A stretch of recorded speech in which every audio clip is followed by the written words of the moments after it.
Bueno, arratsalde on guztioi, 6:30 dagoeneko pasa dira, eta hasiera emango diogu 2025ko maiatzaren 27ko udalbatzaren bilerari, eta ohi bezala gai zerrendan lehendabiziko puntua 2025ko apirilaren 29ko bilkurari dagokion akta da, onartzea, baina kasu honetan idazkariak hitza hartuko du akats bat dagoelako aurreko aktan eta zuzenketari referentzia egiteko. Bai, hori da. 10. orrian 11 abstentzio jartzen duen lekuan 11 aurkako bozka esan behar du.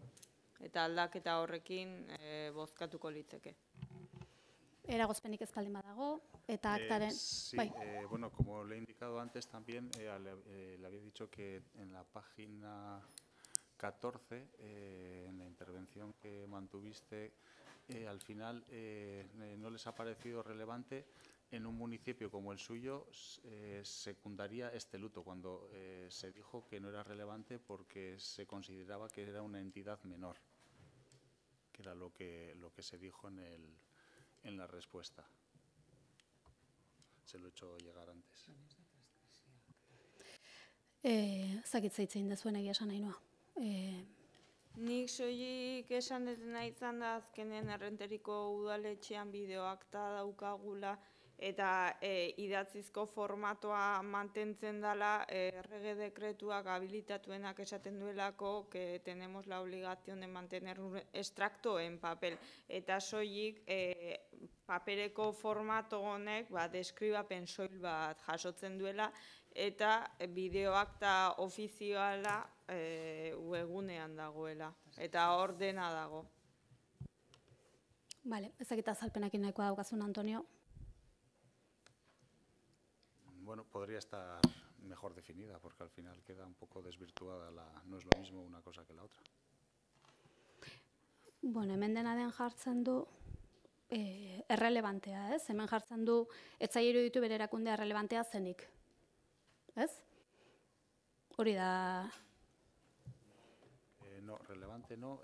Municipio como... sí, bueno, ha parecido relevante porque era una entidad menor, que era lo que se ha quedado sin transcribir o sin escuchar.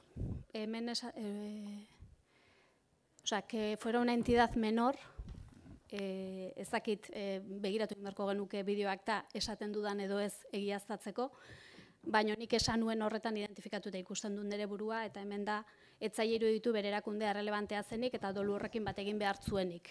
Ez? Ez dut ustenik inolako momentutan entidad menor aipatu nuenik. Besteak beste konfusoa iruditzen zaidalako ere terminoa. Bueno, yo es lo que escuché, ya lo veré en la bibliografía y ya lo comunicaré. Ezakit mai gainean utzi ezakegun akta, begiratuko dugu. Begiratu lasai eta hurrengo osoko bilkurarako. Ondo iruditzen zaigu, gainontzekoi, begiratuko dugu, egiaztatuko dugu zer dan zehazki esaten dana, eta dena delako argipenak egin ondoren, emango dugu ontzat. Bale, konforme. Lehendabiziko puntutik bigarren eragoaz, hainbat ebazpenen berri ematea litzateke, alkatetzarenak eta zinegotzi ordezkarienak, 1022 zenbakitik 1377 zenbakira, eta tokiko gobernu batzordearenak ezakit hauen inguruan, zerbait daukagun esateko. Yo sí, es que en muchas ocasiones, bueno, se sigue trabajando, ya sé que se sigue trabajando, pero bueno, en las descripciones suelen aparecer en un solo idioma, con lo cual, pues bueno, cuesta un poquito a veces comprender lo que es cada una. Bueno, gerta daiteke batekin edo bestearekin, ez? Esan nahi ez da praktika orokorra, baizik eta egon daiteke baten bat euskara hutsez doana, ez? Eta horiek batzordeetan esplizitatzen dira eta jasotzen da nolabait kexa edo ekarpen hori, bai? Hori da. Ados. Oso ondo, gainontzekoan zerbait ebazpen hauen inguruan, ados. 3. puntua, 1374 delegatu dekretuaren berri ematea da, 2025ko Madalenetako omenduen izendapenei dagokiena. Bale, uste nuen zerbait aipatu behar zenuela. Honen inguruan, igual besterik gabe komentatzea dekretu horren arabera Madalenetako aurtengo omendua zein izango dan jasotzen dela, eta uste dut igual korporazio guztiaren izenean ez dagoela gaizki aipatzea, Arantxa Otegi Larraundi baserriko baserritarra dela edo aukeratua izan dela Madalen hauetan omendua izateko, eta pixka bat bere izenean nolabait ulertzen dut omendua izango dela baserritarren kolektibo osoa, horrela zegoela proposamenean jasota. Aipatzea behar bada herritarren batzordeak 3 argudio nagusi eman dituela nolabait proposamen hori aukeratzeko, eta 3 argudioien artean dago alde batetik aniztasuna, landa eremuak gure udalerriari egiten dion aniztasunari egiten dion ekarpena aipatzen da, baita lan isilaren bidez herriari egindako ekarpena, eta Arantxaren figura nolabait nabarmenduz baita emakumeek egindako ekarpena. Aipatzea, inoiz baino proposamen gehiago jaso direla, herritarren eta eragileen aldetik, eta hori eskertzekoa dela, herrian egia esan omentzeko jende eta eragile asko dugunaren seinale bada, eta proposamenak egin dituzten eragile eta herritar guztiei eskerrak ematea noski, eta gero balioan jartzea pasaden urtetik herritarrez osatutako batzorde bat dela nolabait azken erabakia hartzen duena. Kasu honetan ausaz aukeratutako 19 herritar izan dira nolabait erabakia hartzeko ardura eduki dutenak. Iaz, esan bezala iaz abiatutako metodologia edo aukeratzeko modu berria da. Eta uste dugu Madalen jaiak herriko jagoak bihurtzeaz gain, nolabait horrelako ekimenetan herritarrak udalera bakietan modu aktiboagoan parte hartzeak ere badakarrela nolabait udalaren beraren gobernantzan sakontzea eta udala bera irekitzea. Eta zentzu horretan balioan jartzea herritar hauek egindako lana, eta nola ez zorionak ematea guztion izenean, kasu honetan Arantxa Otegiri eta baserritarrei osotasunean. Eta hau esan da, ez dakit beste inork zerbait esan nahi duen, konforme. Horrela kontu hauek esan da geratzen dira, eta honekin 4. puntura goaz, kasu honetan puntu hau ere berri ematekoa da, eremu bateratuaren 2024ko likidazioaren aurrekontu egonkortasun eta finantza iraunkortasun txostena. Honen inguruan, norbaitek zerbait dauka esateko, konforme 5. eragoaz, eta 5. proposamena da, Altzate 16 areako hiri antolamenduko plan bereziaren 2. aldaketaren behin betiko onarpenaren akordio proposamena. Honen inguruan, inork zerbait esateko, barkatu, Antonio, Ainoari emango diot hitzalen da bizi.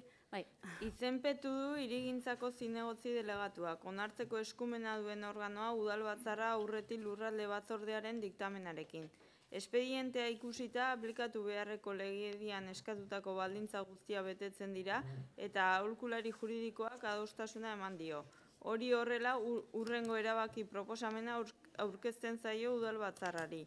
Lehenengoa, behin betiko zonartzea Altzateko hiri antolamenduko plan bereziaren 2. aldaketa Errenteriako udalerriari dagokionez 2025ko urtarrilean Rakel Zapirain Lizuain abokatuak egina, onarpen hori Eusko Jaurlaritzari ingurumen txosten estrategikoari buruz egin beharreko kontsultatik ondorioztatzen denaren baldintzapean ematen da. 2. bidaltzea argitaratu aurretik plan bereziaren ale bat Gipuzkoako Foru Aldundiari ark erregistroko depositoan gorde dezan. 3. argitaratzea akordioa osorik planaren araudiarekin batera Gipuzkoako lurralde historikoko aldizkari ofizialean, era berean akordio hau probintzian gehien saltzen den egunkari batean argitara emango da. Eta 4. jakinaraztea erabaki hau interesdunei eta udalerrenta departamentuari. Eskerrik asko, Ainoa, orain bai, Antonio. Desde el Grupo Municipal del Partido Popular hemos votado a favor de esta modificación porque entendemos que construir vivienda es la única forma real de avanzar en la solución del problema de la vivienda en Errentería. Lo dije entonces y lo repito ahora. La construcción responsable y planificada es imprescindible para destensionar el acceso a la vivienda, garantizar oportunidades para nuestros jóvenes y permitir que las familias puedan quedarse en nuestro municipio. Frente a la parálisis o los discursos que se agotan en lo ideológico, nosotros optamos por soluciones. Por eso hemos apoyado esta modificación del Plan Especial de Altzate, porque supone un paso en la dirección correcta. Más vivienda, más accesibilidad, más futuro. Oso ondo, beste inork zerbait esan nahi du? Konforme, kasu horretan bozkatzera pasatuko gara, aldeko bozkak, hau batez onartzen da. Eta honekin 6. puntura goaz, kasu honetan mozio bati dagokio, Biel kontsumitzaileen bizitza elkarteak aurkeztutako mozioa. Honen inguruan, norbaitek, alderdiren batek zerbait esan nahi du, konforme, ordan bozkatzera pasatuko gara, aldeko bozkak, kontrako bozkak, ados, hau batez atzera botatzen da. Bale, eta honekin azken puntura goaz, galdera eskarietara. Inork badauka zerbait? Sí, sobre la Policía Municipal, ¿puede explicar la alcaldesa cuál es el motivo por qué en ayuntamientos cercanos gobernados también por EH Bildu se han llevado a cabo valoraciones de puestos de trabajo y aquí en Errentería no, pese a que el comité de empresa lo está solicitando desde hace tiempo? ¿Por qué en este ayuntamiento se han actualizado las condiciones salariales de algunos trabajadores, según palabras de la propia alcaldesa, mientras a otros, como por ejemplo el personal de la Policía Municipal, les sigue retrasando una y otra vez cualquier avance, incluso negándose a pactar fechas concretas para ello? ¿Se va a repetir en esta legislatura la misma estrategia que ya utilizaron otros gobiernos de Bildu, comprometiéndose con los sindicatos para luego incumplir los acuerdos y escudarse en que eran otros equipos de gobierno?